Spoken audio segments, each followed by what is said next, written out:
بسم اللہ الرحمن الرحیم۔ نبی کریم صلی اللہ علیہ وسلم کے والد گرامی حضرت عبداللہ رضی اللہ تعالی عنہ آپ مدینہ المنورہ دار النابغہ میں مدفون تھے، تو مسجد نبی کی توسیع کا مرحلہ پیش آتا ہے اور حکمران سطح پہ سر جوڑ کر بیٹھتے ہیں کہ دار النابغہ میں جو نبی کریم صلی اللہ علیہ وسلم کے صحابہ بھی مدفون ہیں اور والد گرامی رسول اللہ صلی اللہ علیہ وسلم بھی وہاں محو آرام ہے، تو ان کا کیا کیا جائے؟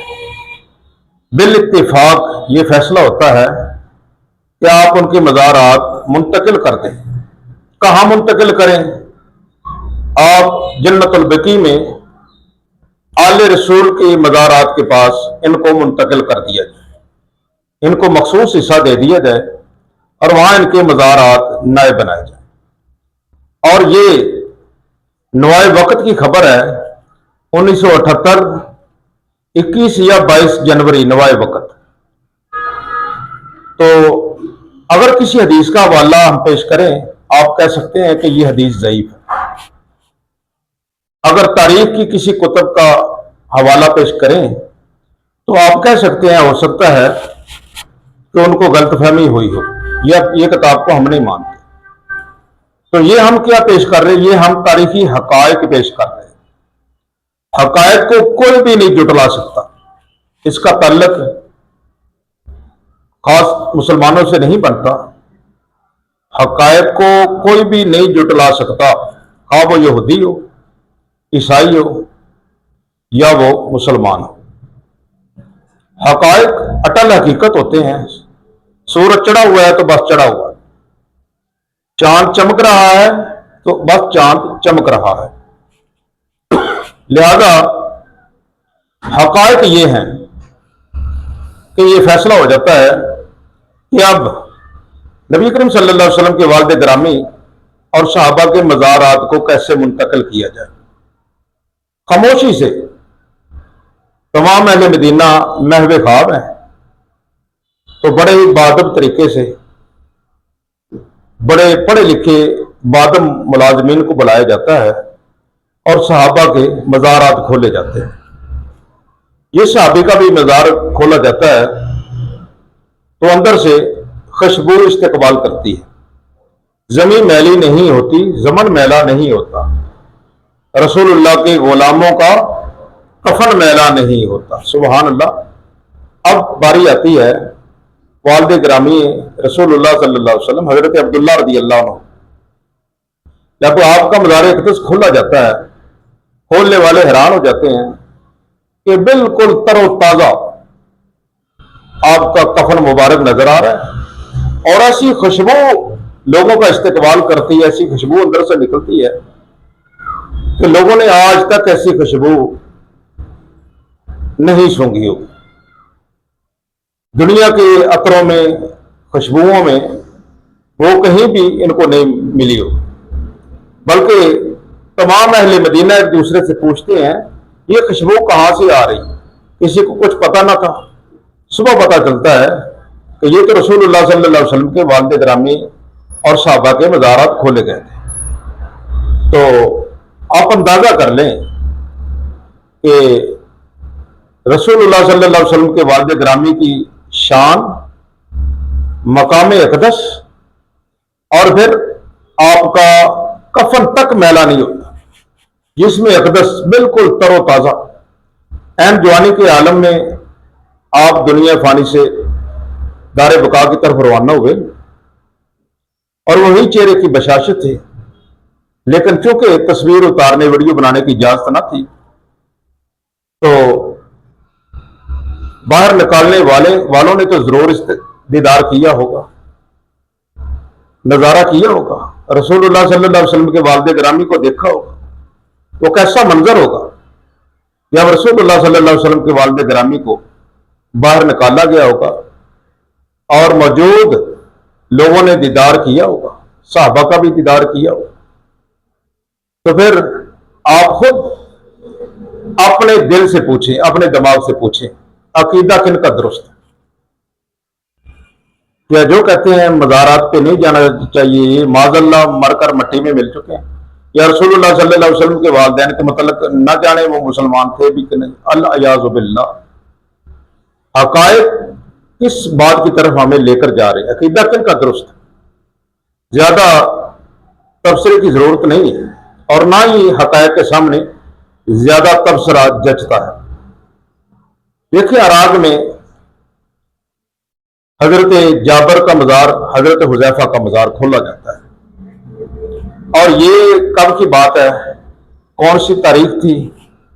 کون سا وقت تھا؟ یہ جناب تاریخ تھی 1932۔ حضرت حذیفہ حضرت جابر بن عبداللہ انصاری، اور ان کو دجلہ کے قریب سے، دریا کے قریب سے مدفون تھے، وہاں سے مزار حضرت سلمان فارسی کے پاس نئے مزارات کھود کر ان کو منتقل کیا جاتا ہے۔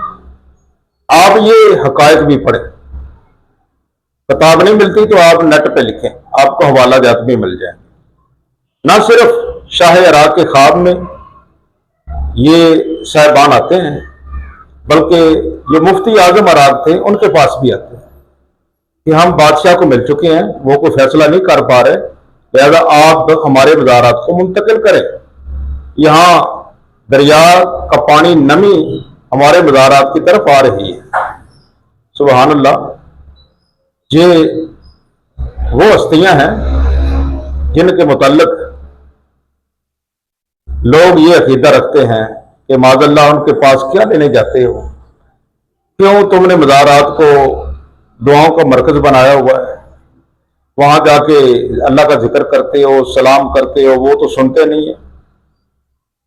تو وہ نہ صرف بادشاہ کے خواب میں آ رہے ہیں، بلکہ اپنے اجسام کو منتقل کرنے کا کہہ رہے ہیں کہ یہ نمی آ رہی ہے، ہم محسوس کر سکتے ہیں، ہم محسوس کر سکتے ہیں کہ نمی آ رہی ہے ہمارے مزارات میں، آپ یہاں سے ہمیں منتقل کریں۔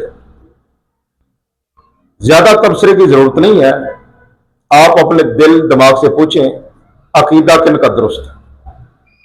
کیا واقعی اللہ والے اپنی قبروں میں زندہ ہیں، یا محسوس کرتے ہیں حالات کو، یا محسوس نہیں کرتے؟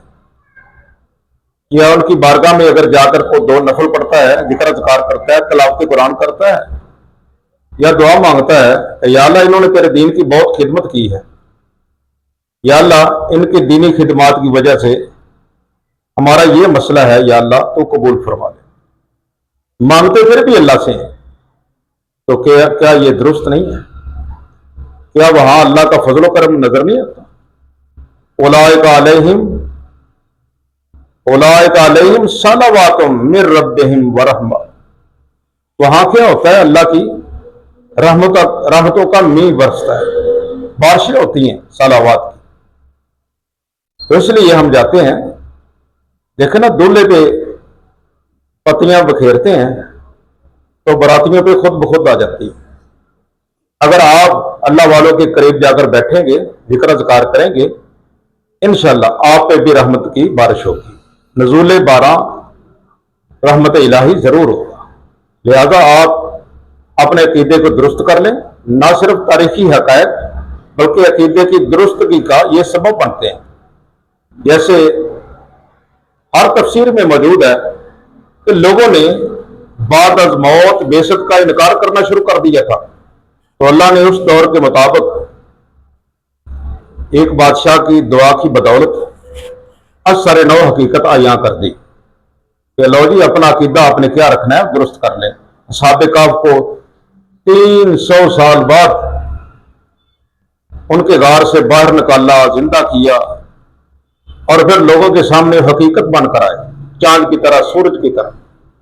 یہ نہیں ہو سکتا، حقائق ہے، اپنا عقیدہ درست کر لیں کہ ان اللہ علی کل شیء قدیر، میرا اللہ کئی ہزار سال گزر جائیں تو کفن تک میلا نہیں ہونے دیتا۔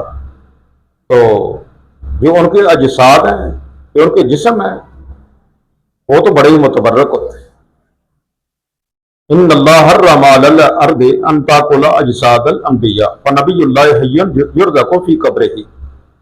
اپنا عقیدہ درست کر لیں کہ سلیمان علیہ السلام کا انتقال بھی ہو جاتا ہے، برابر محراب میں کھڑے ہیں، برابر محراب میں کھڑے ہیں، محو عبادت ہے، ہیرے نہیں ہے، ٹیک لگائی ہوئی ہے، ان کے جسم کو کچھ نہیں ہوتا، لیکن جس لاٹھی کو پکڑا ہوا ہے اس کو تاکلو من ساتا ہو دعوت الارض، کہ ان کو کیڑوں نے کھایا اور وہ حالت بسیدگی میں چلی جاتی ہے۔ پھر سلیمان علیہ السلام زمین پہ تشریف لاتے ہیں، حالانکہ عام انسانوں کا جسم تو 3 دن کے بعد خراب ہونا شروع ہو جاتا ہے، لیکن یہاں جستے سلیمان کو کچھ بھی نہیں ہو رہا۔ یہ سب کیا ہے؟ حقائق نہیں ہے، ان کی بنا پہ عقیدہ نہیں کھڑا ہو سکتا کہ اللہ کے جو پیارے ہوتے ہیں ان کے جسم متبرک ہوتے ہیں۔ یوسف علیہ السلام آپ انتقال فرماتے ہیں، ہر کوئی چاہتا ہے کہ ہمارے محلے میں ان کا بازار بنے، ہمارے محلے میں، یہ کیا عقیدہ ہے؟ یہ قرآن و حدیث سے ثبوت نہیں ملتا۔ ان کی بنا پہ یہ کون سا عقیدہ درست ہے؟ خود آپ فیصلہ کر لیں۔ پھر لڑائی کی نوبت پہنچتی ہے، فیصلہ ہوتا ہے ایسا کریں دریا کے درمیان دفن کر دیتے ہیں یوسف علیہ السلام کو، پانی ٹچ کرے گا برکت والا ہوگا تو سبھی کو تبرک سے فیض و برکات ملے گا۔